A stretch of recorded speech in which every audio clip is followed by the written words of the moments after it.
เนาะเจ็บบ่เอามีแต่ว่าเดี๋ยวสิเอาเงินให้ก่อนพี่น้องเนาะเว้าได้แต่ว่าเป็นเงินจำนวน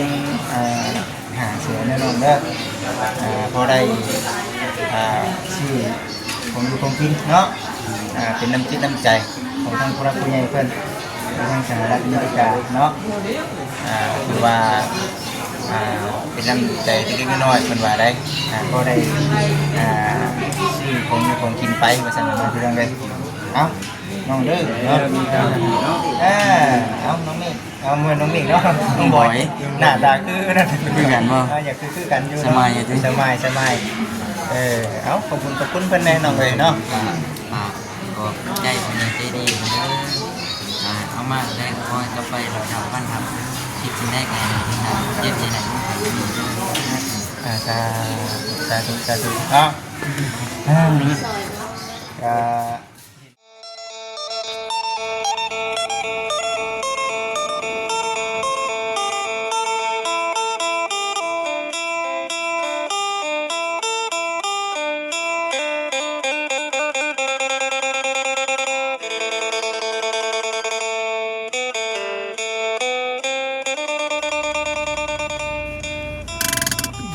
มาฮอดพี่น้องเลยเนาะมื้อนี้ลงมาพี่น้องเลยมื้อนี้ลงมาใส่ฮะลงมาห้องหมอแขวงFC ก็คือสิเนาะ FC ก็คือสิฮู้อยู่ดอกเนาะลงมานี่ก็ได้ที่ว่าธรรมจิตเพิ่นมีเวียกแน่บ่มื้อนี้แม่นมีเวียกแน่ก็เลยพากันลงมานี้พี่น้องเนาะมาหาน้องกระเตน้องเตพี่น้องเอ้ยอันนี้ก็ทำว่าคำก็ได้เวะหาเพื่อนตึกเต้มือที่ว่าหมอกคุมพุ่นป่ะหมอกคุมพุ่นมือนะและเยี่ยมตึกเต้เมื่อนั้นแหละก็พอดีมีโอกาสมาเยี่ยมเพื่อนเลยพี่น้องเนาะมื่อนี้ก็อะไรเนาะมีโอกาสเข้ามาแล้วก็ที่ไทยเขาอีกพ่อกับซีได้เบิ้งน้ำกันเริ่มบอกเลยเด้อตอนนี้กำลังซับยับเซียนรถให้มันเขาบอกก่อนพี่น้องเราก็ดื่นกันไม่ได้ว่าทักทายสบายดีเด้อพี่น้องเด้อเนาะทักทายสบายดี FC กันเบิดทุกคนพี่น้องไปทางหุงโมคือบอกคำบอกแม่มาคำกันหน่อยมีวะเท่าไหร่เป็นยังไงโมมี่ใบ10,000มีได้ไปบนกันโมมี่ไม่เป็นท่อเนาะให้เขาคิดหน่อยแต่เมื่อเช้านี้มาส่งเราจะให้เป็นชื่อขนมกินเมืองทางโอ้ที่เนาะตื่นจะมีอยู่นี่จะยืนเพิ่นเลยลาไปเพิ่นมาต้องกันเนาะสบายดีบ่าวเวียงแน่ก็บ่จิตพร้อมสบายดีพี่น้องสบายดีมื้อนี้เฮามายังบ่จิตมื้อนี้ทางบ่จิตเองเด้อพี่น้องเด้อเนาะได้รับหน้าที่เป็นสะพานบุญนะครับทางผู้รักผู้ใหญ่เนาะเพิ่นได้ฝากมาเอาให้กับทั้งน้องเตเพิ่นเด็กๆน้อยๆเนาะน้ำใจเพิ่นเนาะน้ำใจทั้งผู้รักผู้ใหญ่เพิ่นพี่น้องเนาะครับเฮาเองก็ถือเอาโอกาสนี้มาเยี่ยมมายามน้องเพิ่นตั้งแต่มานี่เฮายังบ่ได้มาหาน้องเพิ่นได้เนาะตั้งแต่ย้ายมาแต่ห้องหมอ109เนาะจริงยังไม่ลงมาบ่แม่นบ่จริงยังบ่ทันได้เอามื้อนั้นคือว่ามาพี่บ่จริงบ่ได้มาเทื่อได้ห้องหมอนี่เนาะเก่งนี่เนาะห้องหมอพุ่นนั่นอยู่หมอ109นะเคยไปเทื่อนึงอันนี้ก็นี่ได้พี่น้องเอ้ยนี่เด้มาเอาเงินให้เพิ่นนี่ได้1 2 3 4 5เนาะ500,000ส่วนตัวนี้ก็อีกส่วนนึงเนาะผู้รับผู้ใหญ่เพิ่นจัดแจงมาให้เนาะก็ถือว่าสิมามอบให้เพิ่นพอได้ซื้อน้ำซื้อในหรือว่ากำลังช่วยกันแม่นใช้จ่ายเพราะว่าการเฮาอยู่ห้องหมอห้องอย่างนี้ก็มันต้องมีค่าใช้จ่ายใช้จ่ายค่อนข้างสูงนั่นแหละจังว่าสิดีสิเศร้ามันบ่แม่นของง่ายนั่นแหละพี่น้องเอ้ยฮอดพี่น้องอาชีฮู้อยู่บ่ว่าเพิ่นอยู่บ่ได้เฮ็ดบ่ตาดิไปแล้วบ่ตาพุ่นใช่บ่ตาก็มาดิว่าโอ้ว่าตาบ่เวียดนามกันเนาะแม่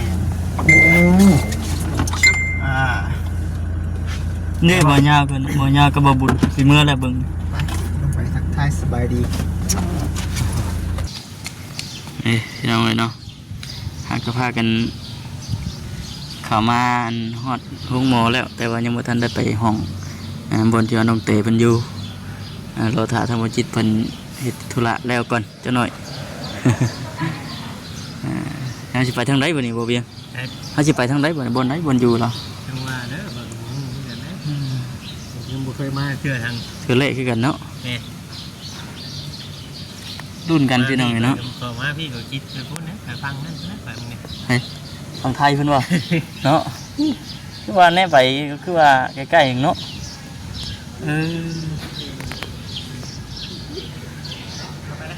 ไปเลยเข้าในเลยไปเลยบ่ เข้าไปได้ ไปเลยเปิดกล้องก่อน ได้จังตัดเปิดที่รถขึ้นไปเนี่ย เนาะ ง่าย มีรถเก็บบ่ ต้องไปคุยกับ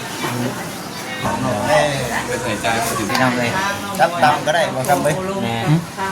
นี่ยังกะนั่นโอลงกันเฮาบัดนี้เนาะของเอาบอกว่า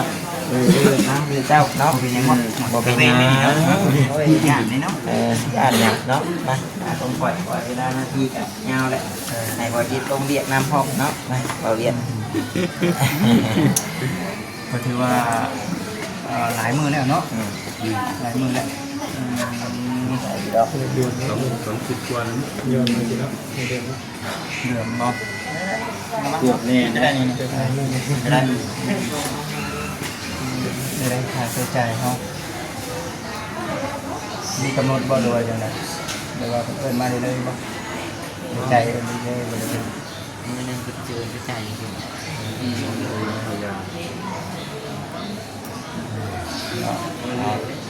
มีแต่เป็นกำลังใจให้และเด้อเนาะสู้คือแบบนี่แหละเป็นเนาะผู้เฝ้าก็คือกันเนาะเป็นเมื่อยนำนะว่านั่นนี่ทั้งเฉพาะให้แม่เด้บ้านเนาะ ติดต่อมาทางโทรศัพท์ มาเยี่ยมทางโทรศัพท์ มาเยี่ยมเอาเนาะ โทรมาเยี่ยม เปิดอยู่ที่เมียอยู่พุทธข้าวกับข้าวและแต่ที่มาเพิ่นรักษาว่าจริงเนี่ยเนาะ เฮ้ย เรียนน้องก็ได้ติดต่อเอาได้พอ มีแต่เจ้าสองคนบ่อยู่นี่ แม่พอเห็นเอาได้ มันนอนได้จ้ะ เอาพื้นกระโดด มันนอนได้ ใกล้เลยเนาะ ทางคนได้ปรึกษานะ ผู้ชายนอนข้างๆเราไปมีแต่ว่าเดี๋ยวสิเอาเงินให้ก่อนพี่น้องเนาะเว้าแล้วแต่ว่าเป็นเงินจำนวนหาเสียแน่นอนเด้อพอได้ชื่อของอยู่ของกินเนาะเป็นน้ำจิตน้ำใจของทางผู้รักผู้ใหญ่เพิ่นทางสหรัฐอเมริกาเนาะคือว่าเป็นน้ำใจเล็กๆน้อยๆเพิ่นว่าได้ก็ได้ชื่อของอยู่ของกินไปว่าซั่นนะพี่น้องเด้อเอาน้องเด้อเนาะเอาน้องเมฆเอาเมื่อน้องเมฆเนาะน้องบอยหน้าตาคือนั่น คือกันบ่ อยากคือกันอยู่ สบายอยู่ติ สบายเอาขอบคุณเพิ่นแน่น้องเลยเนาะ ก็ใจผมใจดีเด้อเอามาได้ก็คอยก็ไปเราทำบ้านทำคิดได้ไงเจ็บที่ไหน สาธุเนาะเห็นแล้วก็จะกำลังใจให้เนาะใครฮู้บ่เอาแสดงแต่เพิ่นว่าน้องว่ากำหนดเฮาในใดก็เพิ่นให้เฮาอยู่ว่าให้เฮากับ ได้ได้ยังทำมัน กำกับนี่คือลุงคุณบ่สารวัตรคุณบ่ แม่ ลุงคุณเลยเนาะ นี่เป็นเมื่อสารวัตร จากหมอลุงสารวัตรเลย เลี้ยงกว่า เดินทางไกลเลยเนาะ คนหินกับต้นบนคนนะ แม่น บ่ให้ในท่าน คนเบิ่งเนี่ยบ่มีวันอยู่เนี่ยนะอยู่นี่เนาะ สารกันเป็นมีเนาะ แม่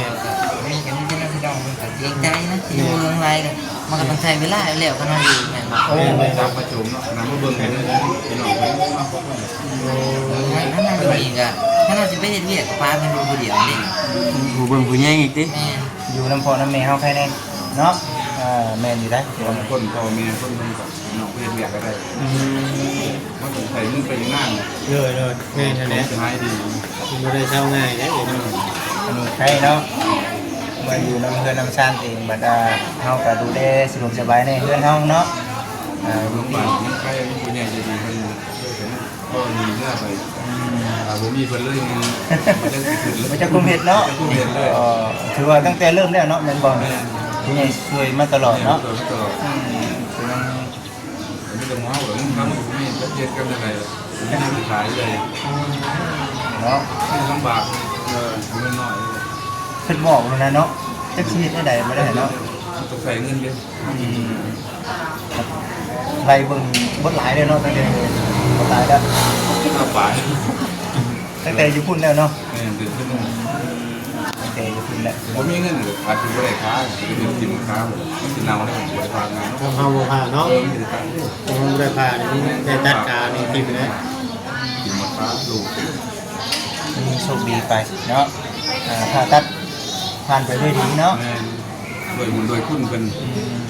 อายุมันคนเนี่ยปีละปีอยู่เลย แต่เฮาเบิ่งนี่ก็คืออยากปกติอยู่เนาะเพราะว่าเพิ่นยิบมานะ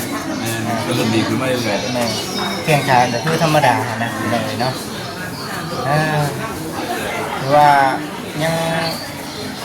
อันนั้นอยู่ที่ทางไหนเนาะ ๆประมาณขึ้นมีงานที่ไปกับ คุณบอกอยู่ปะ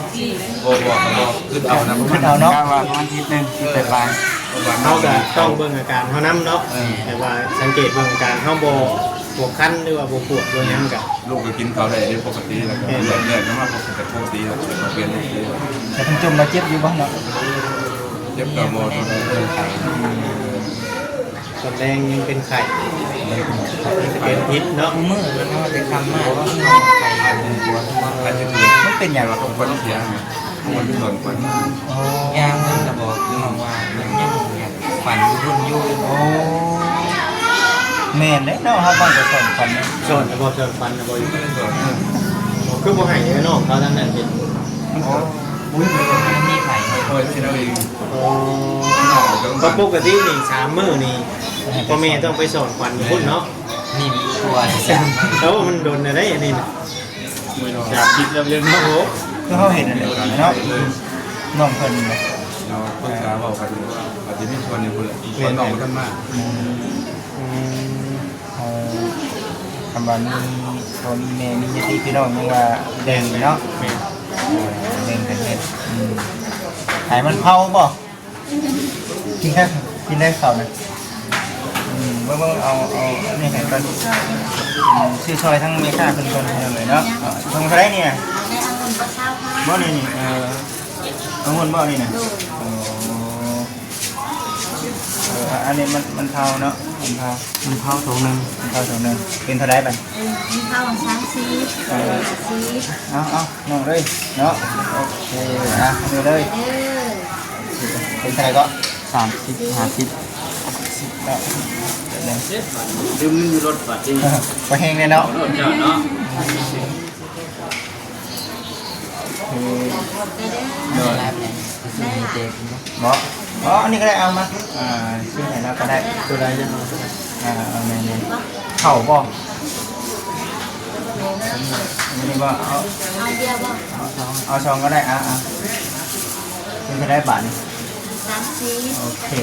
เอาบอทอนก็ได้บอทอนก็ได้เด้อบอทอนก็ได้โอเคโอเค ได้กดได้ละ เป็นเงินของ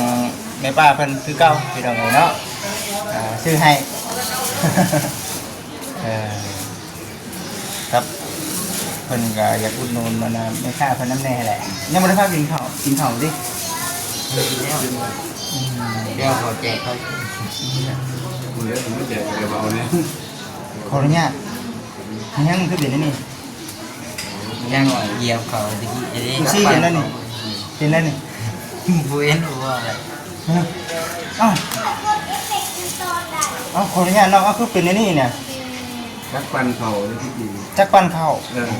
แต่กำลังยังหน่อยกำลังคาดนะ ปั้นข้าวกระลุ่มนะ แมน อ๋อ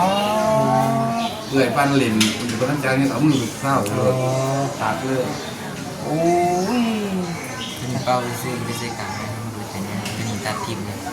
มันเละแห้งเป็น โอ้ กระดูกสี ยคือเป็นอย่างนั้น โอ้ยบาทนี่ก็ได้มุ้ยเคยพูดบ่ยังมุ้ยเคยสังเกตโอ้ยเนาะสังเกตแท้นี่ให้เข้ากันคักไปผัวกับเมีย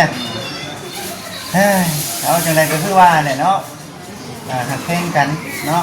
หักเพลงกันนั่นแหละสู้ทั้งน้องๆเด้อเนาะเป็นกำลังใจให้นั่นแหละ ยังกดกัน กดเอากันเนาะ พอบอกห้างบ่ได้แต่อารมณ์กันหน่อยเนี่ย แม่นแม่ กดกัน ใช้พ่อนี่แหละใช้พ่อใช้แม่นี่แหละบอกเอาลูกเต้าเนาะลูกเต้าถือว่ายังอีกหลายเมื่อจะดูเนาะเนาะอีกหลายเมื่อจะดูแต่ทีนั่นนี่ได้คือเราไม่ใช่เองผู้รักผู้ใหญ่คนให้มาเนาะให้มาเขาก็จังได้มาคือเขาบอกแหละมันอย่างยากในการถ่ายคลิปแน่เนาะอย่างยากเขากับบุตรีแหละที่เรามันสาธารณะเนาะเป็นบนที่ว่าเป็นยังจำกัดอยู่เขาก็เข้าใจที่เราเนาะสีครับเดี๋ยวบอกโอเคเนาะโอเคดีดีแห้งสบายดีเป็นจุดใดมาคำยังบ่ไม่ดันเวลาเขาเองก็ยังสิได้พากันเดินทางไปทางใต้มาเยี่ยมมาเยี่ยมน้องเพิ่นเนาะตั้งแต่ลงมาพี่ยังไม่ได้มาบอก ยังนะ ยัง บดลายแต่บ่แต่ละมื้อ17 เนาะ ขยายยี่บ่ แต่ว่าค่า ซื้อกินก็ตั้งตั้ให้งอีกเนาะค่าหมอนี่เพิ่นบ่ได้ระบุตายตัวบ่ว่าต้องเท่านั้นเท่านี้ ต้องขึ้นอยู่กับยา มือต่อมือนะเนาะโมเห็นว่าขาจ่ายประเดียวนะ โอ้ มันมือต่อมือเลย เขาจะซื้อพืชกับมือซื้อเองออกไปทางมากเขาเอาอยู่สื่อใจว่าแทนปลายเขาเรียกใจยามันบวก คันผู้ใหญ่คุณผู้ช่วยนี่จักเป็นจังไดเนาะเขาไม่มีเงินเขาอะไรอย่างต้องมือกันอยู่เลย เพราะนั้นมันกันละเนาะ เรานอนแบบของพิเศษยังไม่ให้เสียเงินได้เนาะ ผมเสียมันต้องยังหัก ตรงเต็นกลัวเนี่ย มื้อนึงสิ มือต่อมือเลยนั่นกัน มันต้องมือใจ แต่ภาวนาให้เพิ่นเข้าไวๆให้แหละทีนี้ยังเฮาฮัดบ่หรือว่ายังเพิ่นยังให้ตีนบ่หรือว่าจังได๋อย่างเงี้ย จริงได้ยุ่มันเรื่องเกี่ยวกับ เพิ่นยังบ่ให้ย่างนำอะไรก็เนาะ มันบาดแผลจะนิดแล้วทีนี้เขาใส่ยามันสีกันนี่ไม่หลอกผมนั่งอยู่กัน ต้องใช้เวลาพักฟื้นฝึกเนาะมันเติบได้เพื่อสิย่างได้ พักพื้นคนนี้เขาเคยนี่มาแต่มันปกติเนี่ยจะต้องมือพักพื้นอยู่แล้ว แม่ใครแน่เฮาระวังเอากันเด้อ ส่วนลายกันบางคนกันส่วนลายก็มีแต่เมื่อพักพื้นอยู่บ้านเนาะพักพื้นอยู่บ้านนะ แต่เขาบอกเขาเมื่อมันพักพื้นทุกคนมันเป็นจะดีเลยมันก็ใส่เรื่อยเดือนทั้งเดือนอันนี้ใจเขา เขาคือเห็นค่าใช้จ่ายเนาะค่าใช้จ่ายคันว่ามันอันใดเฮาพอเบิ่งเองได้ก็เฮาก็พอได้ก็เบิ่งกันไปเนาะพอได้ก็เบิ่งกันไปมีแต่เรื่องยาแหละเนาะยานี่กินชั่วโมงเนาะยานี่เนาะ จับการใหม่ทั้งหมด ยาปัวย าปัว เกิดแต่ยาปัวแต่เอาเมื่อเฮือนนี่ก็ยังจะมียาปัวอยู่ด้วยแต่ว่าเอาลดค่าใช้จ่ายในตัวบนถนนนี้เนาะบนนอนตักนี้ นั่งเข้ามาในพื้นไทยร่วมงานหลักล้านยาหัวเป็นเดือนมาในร่วงเดือนด้วย บัดนี้นี่เฮาหายดีแล้วเนาะบัดนี้คันว่าเฮามีเงินมีคำนี่เนาะอยากเอาออกก็ได้บ่ แม่หลังว่าออก ต้องใช้เวลาสักปี กัน 8 มา เดือนนะปีนึง ไปเดือนปีนึงบ่ ว่าออก ร้อยละได้8 เดือนนะคนบ่อยากให้เอาไว้หรือคนยังไงเอาออก เพราะว่ามันจะไม่มีปัญหา เล็กน้อยเพิ่นว่า3 เดือนไปเอาออกไว้ได้อย่างดี บ่ แน่น นี่ยินเป็นว่าอยู่แล้วว่าถ้าผ้าห้องคนตรงมันจะปวดมันจะเจ็บนะ โอ้ ถ้าเราฝังเด็กไว้ในร่างกาย มันมีปัญหาปัญหาที่ นะ มันเดือดเรียกมันอยู่ในยุคเอาชนิดเดือด แสดงว่าเฮามีเงินมีคำนี่เฮาไปรักษาพอ อได้สำเร็จเส้นหนึ่งได้หนึ่งข้าวออกคือได้เนาะ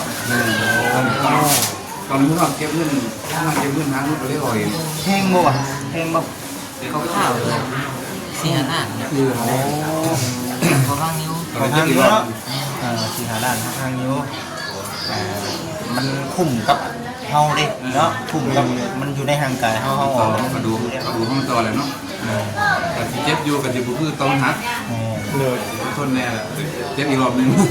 มันเป็นวิธีการรักษาของเพิ่นเนาะยากที่เราเลยเนาะมีแต่ว่าพยายามหาเงินหาคำได้เนาะแล้วให้เอาออกมาแล้วเอาใส่แล้วก็เอาออกเนาะ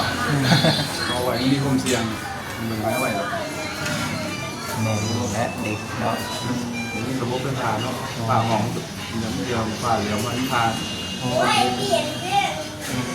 อมันแล้ว ไปซะเนาะคือสิประมาณนี้แหละเดี๋ยวสิไปบอกน้องเต๋กันก่อนแล้วก็ทั้งไอ้ก็สิถ้าไปเรียกต่อเมื่อหน้าเมื่อในรับผู้ใหญ่เพิ่นให้เป็นสะพานเพิ่นให้แล้วก็สิมาเยี่ยมมายามเทื่อเนาะสิแหละมีแต่ว่าสู้ๆแหละผู้อยู่ก็ได้เด้อเนาะเปลี่ยนกันนอนนำ เปลี่ยนกันพักผ่อนนำบ่ได้เด้กำบ่นอนนี่เอาไปมาผู้เฮาเบิ่งนี่แหละบางทีเป็นนำกันสู้ย้อนเด้ คนดีสู้คนป่วย แม่ นั่ง เมื่อยคำกันนะ มีกันสบายใจกันในลูกนี่กันมีคือบอกไปนอนได้ เอาเบิ่งบัดเช้าไปเมื่อหน้าบัดไข้แน่เนาะยืนขึ้นไปเมื่อหน้าบัดไข้แน่ไปซะไปเนาะไปเด้อน้องเด้อเด้อนะพ่อเด้ออยู่แห้งสบายดีพี่น้องเอ้ยโอเคพี่น้องเอ้ย ไปพี่น้องเลยเนาะจบคลิปก่อนบัดที่นี่สบายดี